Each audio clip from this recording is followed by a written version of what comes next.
Okay, since Rings of Garbage is over for season two, let's talk about some things that occurred. And one of those things is, of course, Elrond kissing his mother in law. And I know if we take it out of the lore, you know, in Rings of Garbage, they don't even have Celeborn around. They don't have Celebrian around. Therefore, I guess it's okay because, as I saw recently by the Tolkien professor, there's like lore doesn't really matter because there is no real lore because, Tolkien was changing things. And so in the ways of the Rings of Garbage showrunners, well, if Tolkien didn't expressly say it didn't happen, then obviously it could have happened, right? So Elrond could have had a thing for his mother-in-law, and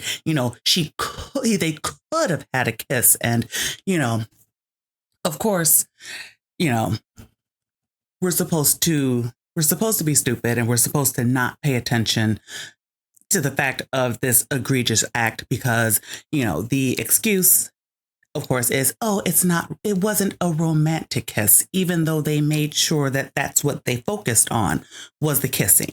But no, no, no, no, no. It wasn't a romantic kiss. It was the only way that he could pass something on to Galadriel. And, without that scene that was clearly meant with the music, because I didn't watch the show, but I certainly saw the clip and and I heard the swelling romantic music as if this was everything that we were getting to. And this was the moment, baby.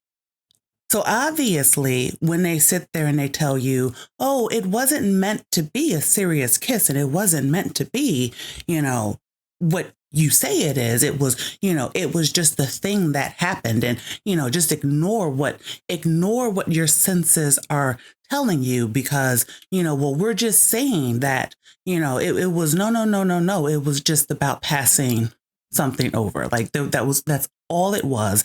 And there was no other reason for it. To which, of course, once you begin asking questions and once you begin thinking through things, you understand they're obviously full of it because let's be honest, there are other ways of attaining the goal of passing, what was it? Was it a key or something? Of passing the key to Galadriel that did not involve them having a romantic kiss. And I'm not going to back off of that. It was a romantic kiss to appease the Tolkien tourists who, have gone around to every other fandom and have cheered on its destruction for their own silly whatever. Like I don't even have words for it because I don't even have words for them at this point. But, to appease the people that are not Tolkien fans, to appease the people that just have a sixth sense of what modern storytelling is. And, that just like, there's not much to say about them that's pleasant, right? So that was one of the things that happened. And, I I remember being I remember being shocked and having no words when I saw it because all I could think was, isn't that his mother-in-law? Because if Rings of Power is meant for Tolkien fans alike, and I'm having a hard time believing it's meant for anybody other than paid off shills and progressive weirdos, then you would know that people who have read Tolkien's work would not enjoy any of the crap that you've been doing. Hence why we've been trying now to legitimize it. Like I said, trying to use the self-proclaimed Tolkien professor, where, if we can legitimize it and we can present you with people who claim that they're experts in the field and they tell you that, what we're doing is okay, that somehow, some way that's going to convince the world that it's okay.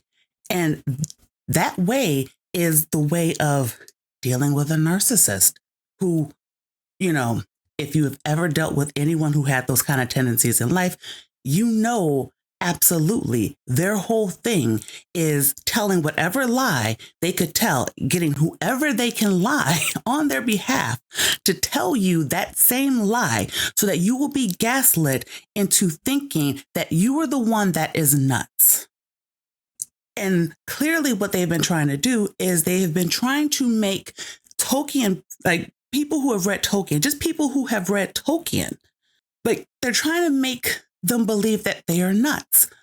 Well, if you've never read Tolkien, you probably wouldn't even care. But I mean, I can't even imagine that those are like general audiences are really watching Rings of Power because, it's a boring show.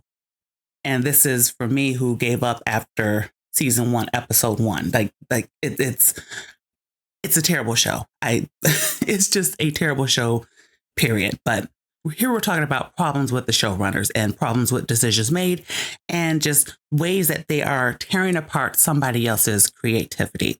So yeah, that was one thing that happened. And then of course you had the more recent thing of their thoughts for the Balrog, right? So the Balrog now, because in the ways of the showrunners who, clearly are not readers of Tolkien. And certainly if they even tried, I'm not sure that they were able to comprehend it. Hence why they are doing a lot of damage to this fan fiction level show.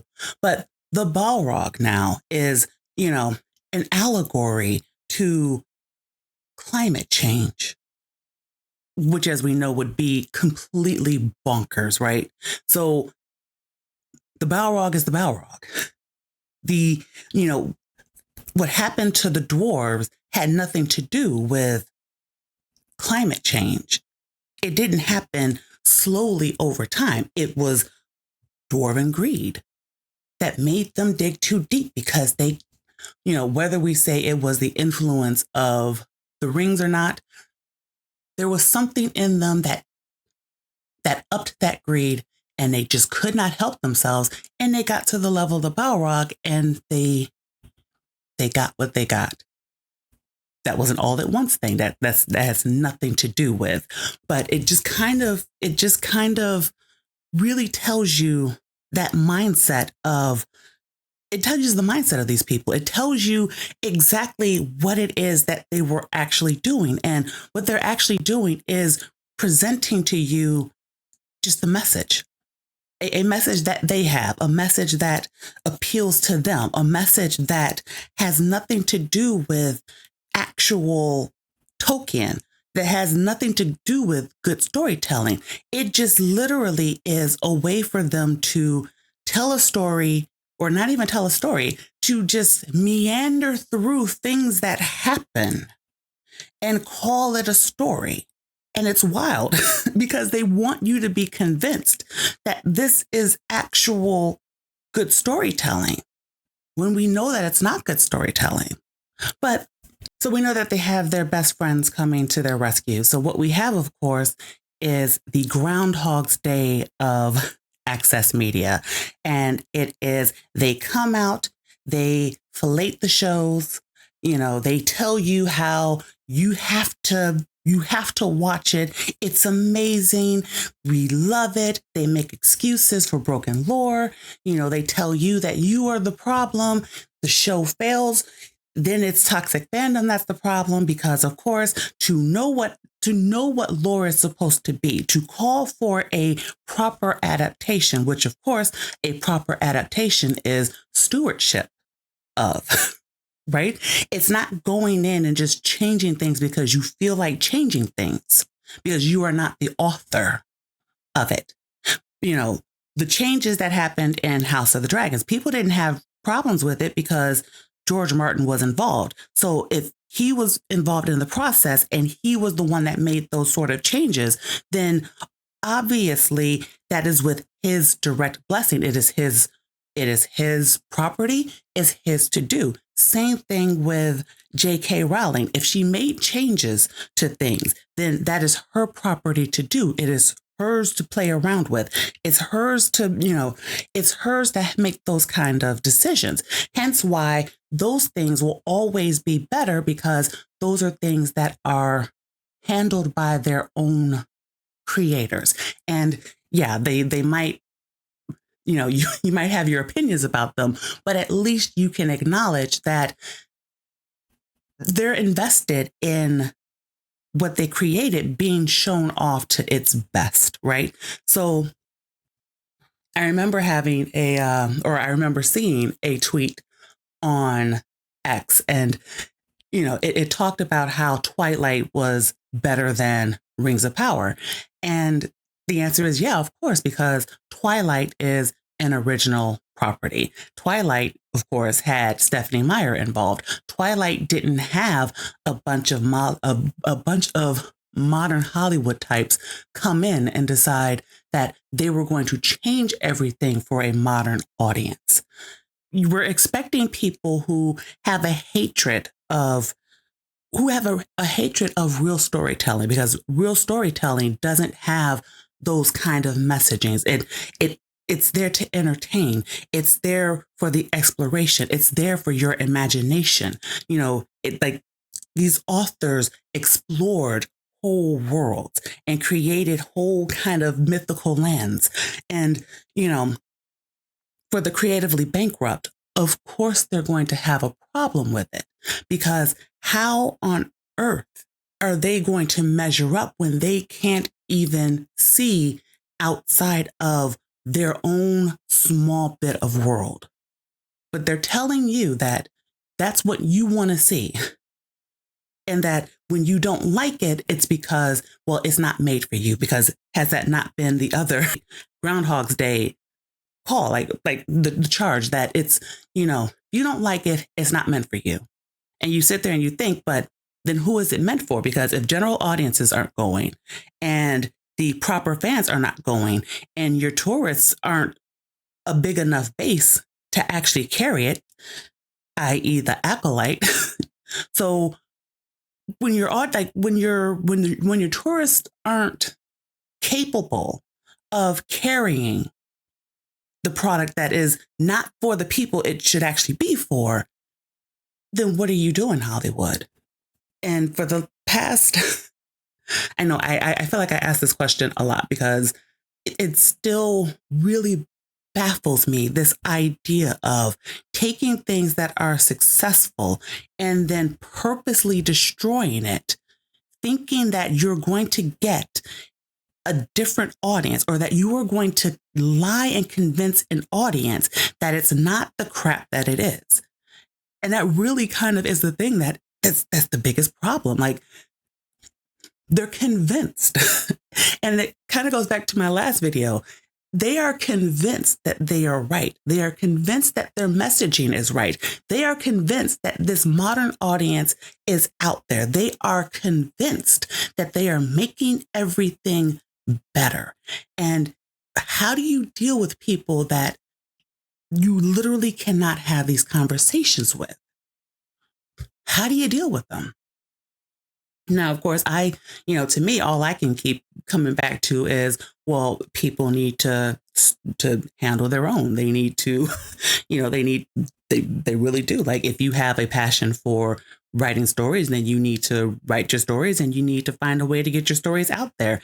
If you like doing videos and things like that, of course, you have places like YouTube and, other video uploading sites and things like that. Like, we have these options. We have this new world where we can interact online with people, and we can get things to happen. And, I think more and more we need to start ignoring Hollywood, and we need to, ignore them in a certain way, because what I am understanding is they want you to ignore them when it comes to criticizing them. Like that's absolutely what they want. They want you to ignore criticizing them. So we cannot do that. Like we cannot, because it just, like, ignoring them in the first place is what created the problems that we're dealing with. Yeah, that's kind of the best way to say it. ignoring it in the first place created this problem that we're currently having. Not seeing the changes for the bad, not accepting it happening in other properties, not standing up for them, not handling those conversations and making a fuss early allowed allowed the continuation of this kind of Groundhog's Day mentality to where now it's a bit more difficult to get out of. And, certainly by constantly pointing a light at Hollywood and constantly pointing a light at Access Media, it's helping. I would definitely say it's helping. It's why we're getting, nastier and nastier articles like this, where, they're desperately trying to legitimize the bad shows that are coming out. And, I know from this article and I know from conversations that studios are talking about doing super fan focus groups, which I wish they would give that up, because we all saw the super fan focus group that Amazon bought off, and not a single one of them was actually a Tolkien fan. So, it's essentially, we know that it's going to be more of the same. And we know that in it being more of the same, like, Hollywood is not going to change. And, who knows how much more money it's going to take them to wake up. And considering they would probably just have to burn down completely, because I don't think that they will ever just give up when messaging is more important than entertaining, is more important than making money. I think because they just have this sense of, they are on the right side of history. That's, if you remember that old phrase, because they think that they are in the right, because they think that they could just do whatever they want to do, because they sincerely believe that they are improving everything, because everyone else, like the actual creators who created these properties, they all made mistakes. They just didn't understand. If they understood, they would have done it the exact way that these people who are changing everything would have done it. And because that is their mindset, and that's the way that they're coming in, and they're telling you that you are stupid not to realize that, you're not going to be able to have a conversation with them. So yeah, outside of pointing and laughing at them, outside of calling them the hacks that they are, outside of ripping apart their bad story writing, their bad, filming, their bad everything that they do with their adaptations, creating our own and going out there and doing, grassroots is kind of the only way that change can actually happen. And yeah, it's one of those things where it's like, of course, there's going to be a lot that are going to struggle. But at the end of the day, I do kind of think that it's kind of worth it, right? Because and people are craving that escapism. They're craving a way of getting out of their norm. They're craving it. And, when you present it, success, depending on how you measure it, success can come. So yeah, that's kind of the video I have right now. And yeah, I'm glad that season 2 of Rings of Garbage is done. And, though it probably won't happen, I just sincerely wish that Amazon would just scrap the rest of it, because it is absolute garbage. And I can't see them ever picking up an actual real audience other than the weirdo tourists who are never going to care. Like, they're not going to care about this 10 years later, 20 years later. Like, they're not. They're going to tear up the town that Tolkien fans have been living in, and then they're going to go on about their business and forget the fact that it ever existed, because they're going to find some other town to try to come in and destroy. So that's kind of that. If you made it this far, thank you for listening. And yeah, I will see you in the next video. Bye.